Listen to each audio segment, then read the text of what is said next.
गांव में रहने वाला एक नौजवान लड़का पुरानी बुरी यादों को ना भूल पाने और एक ही चीज के बारे में बार बार सोचने की आदत से परेशान था। अगर उसे कोई कुछ कह देता या फिर उसके साथ कुछ थोड़ा सा भी गलत हो जाता तो वो बस उसी एक घटना के बारे में पूरे दिन सोचता रहता। वही बात उसके दिमाग में हर समय घूमती रहती। फिर वो या तो अपने साथ हुई किसी बुरी घटना के लिए अपनी किस्मत और भगवान को कोसता रहता या फिर अपने मन में उस इंसान से बदला लेने के ख्याली पुलाव बनाता रहता जिसने उसे कुछ कह दिया था या उसके साथ कुछ गलत किया था। अपनी इस ज़्यादा सोचने की आदत की वजह से ना तो लोगों के साथ उसके अच्छे रिश्ते थे और ना ही वह किसी काम को अच्छे से कर पाता था। वह हर समय तनाव व मानसिक अशांति की स्थिति में रहता। उसकी ऐसी हालत को देखकर उसके एक मित्र ने उसे सलाह दी कि यहाँ पास के ही एक बौद्ध मठ में एक जैन मास्टर रहते हैं, तुम उनके पास जाओ, वो तुम्हारी इस मानसिक समस्या का कोई ना कोई समाधान अवश्य बता देंगे। वह नौजवान लड़का जैन मास्टर के पास जाता है और अपनी समस्या उन्हें बताता है कि कैसे वो एक ही घटना के बारे में बार बार सोचता रहता है और पुरानी बुरी बातों व यादों को भूल नहीं पाता। लड़के की समस्या सुनने के बाद जैन मास्टर वहां से उठकर मठ के अंदर चले जाते हैं। जैन मास्टर का बिना कुछ उत्तर दिए यूं उठकर चले जाना लड़के को कुछ अजीब सा लगता है, लेकिन वो फिर भी वहीं बैठा रहता है। थोड़ी देर बाद वह देखता है कि जैन मास्टर मिट्टी की गिलास में पानी भरकर उसकी तरफ चले आ रहे हैं। जैन मास्टर लड़के के पास आकर खड़े हो जाते हैं तो लड़का भी उनके सामने खड़ा हो जाता है। जैन मास्टर लड़के से पूछते हैं, बताओ इस गिलास का वजन कितना होगा?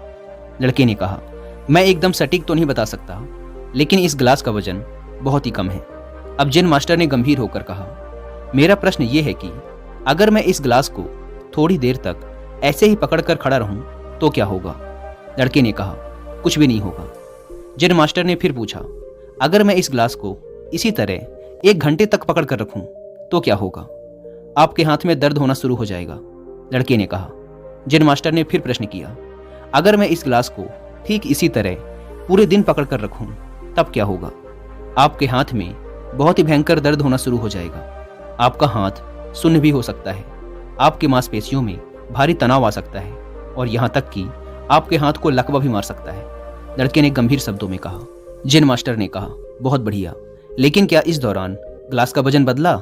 लड़के ने कहा, नहीं, वजन तो नहीं बढ़ा। तब भला हाथ में दर्द और मांसपेशियों में तनाव क्यों आया? जैन मास्टर ने पूछा।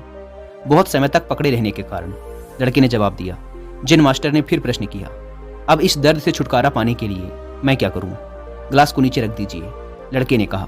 जैन मास्टर ने कहा, बिल्कुल सही, और जीवन की परेशानियां भी कुछ इसी तरह होती हैं। इन्हें कुछ देर तक अपने दिमाग में रखिए और लगेगा कि सब कुछ ठीक है। उनके बारे में ज़्यादा देर तक सोचिए और आपको पीड़ा होने लग जाएगी, और इन्हें और भी देर तक अपने दिमाग में रखिए, फिर ये आपको अशांत व पागल करने लग जाएंगी और आप कुछ भी नहीं कर पाएंगे। जैन मास्टर ने लड़के की तरफ इशारा करते हुए कहा, अपने जीवन की पिछली गलतियों और घटनाओं के बारे में सोचना जरूरी है, लेकिन उससे भी ज़्यादा जरूरी है उनसे सीखकर आगे बढ़ना।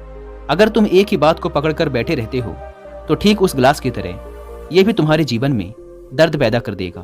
अगर तुम आज अपने अतीत को लेकर बैठे रहते हो तो ये आज भी तुम्हारे हाथ से निकल जाएगा और फिर तुम भविष्य में इसके लिए पश्चाताप करोगे। तुम अपने अतीत के लिए जैसा इंसान बनना चाहते हो या फिर जिन गलतियों के लिए पश्चाताप कर रहे हो, तो तुम आज से ही वैसा इंसान बनने का प्रयास करो और कोशिश करो कि आज तुम वैसी गलतियां ना करो जिसके लिए तुम्हें भविष्य में पछताना पड़े। इसलिए चिंता करना बंद करो और अपने आज के कर्मों पर ध्यान दो, क्योंकि चिंता व्यक्ति को उसकी चिता तक ले जाती है। दोस्तों, चिंता करने की आदत को छोड़कर एक खुशहाल जीवन कैसे जिया जाए, इस पर विश्व प्रसिद्ध लेखक डेल कार्नेगी ने एक बहुत ही अच्छी किताब लिखी है जिसका नाम है how to stop worrying and start living, यानी चिंता छोड़ो, सुख से जियो। अब तक 10 मिलियन से ज़्यादा लोग इस किताब को पढ़ चुके हैं, और अगर आपके पास इसे पढ़ने का टाइम नहीं है तो आप हिंदी में इस पूरी किताब को सुन भी सकते हैं कुक एफएम ऐप पर। इस किताब में चिंता करने की आदत से छुटकारा पाने के कई सारे तरीके बताए गए।